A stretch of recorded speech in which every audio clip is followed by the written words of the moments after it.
você errar. Ah. Tem uma rolinha.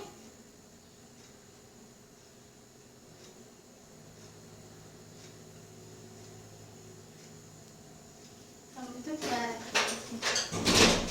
Não vai. Abre a boca. Tem que abrir o bocão. Não, a linha não pega em cima dele. A linha não... Tem que ser deitado. A linha não entra. Vamos lá, deitado. Desliga aí. Agora nós vai... Vem cá. Tá pegando você aí? Tá. Oh, cuidado com o meu olho. Uhum. Pronto, você quer puxar você mesmo? Uhum. Toma. Aí. Ah, dá Vai. medo. Puxa, puxa, puxa, puxa. Não, só fica balançando. Vai, sentiu?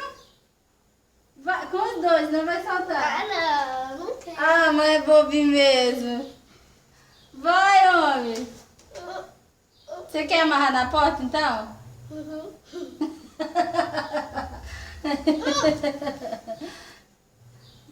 Dá um puxão. Gustavo, já tá caindo, Gustavo. Olha. Eu não consegui arrancar esse dedo desse jeito.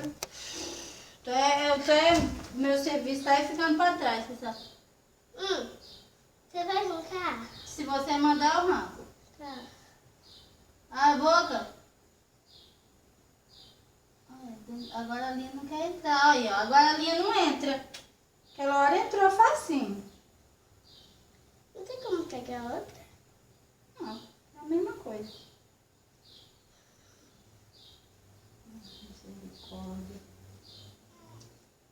Ah, então deixa eu dar minha Não, Gustavo, só essa vez eu vou tentar pôr a linha. Aí você, ó, naquela hora você fizesse assim, o dedo saía.